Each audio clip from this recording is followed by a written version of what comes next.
той страны, которая будет восстанавливать.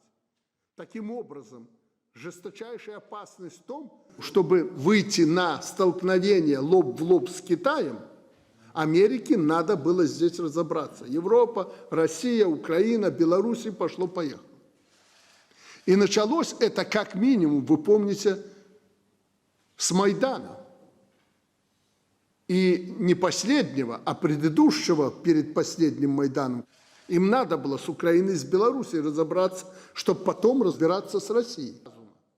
Осталось у руководства Украины, они должны понимать, что после войны... Я предупреждал украинцев, что мы вынуждены будем провести специальную операцию по освобождению этих людей. Мы такую специальную операцию провели.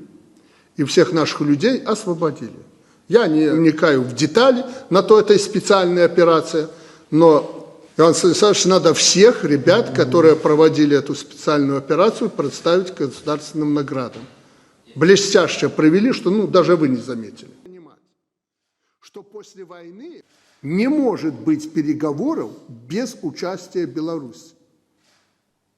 Коль вы нас ввязали в это, прежде всего западные страны, там на этих переговорах, естественно, должна прозвучать позиция Беларуси. Мы исходим не из того, что нас в одну корзину погрузили с Россией. Нет, мы исходим из того, что это война за забором нашей страны. И она серьезнейшим образом влияет на ситуацию в Беларуси. А пока еще сомневающиеся союзники...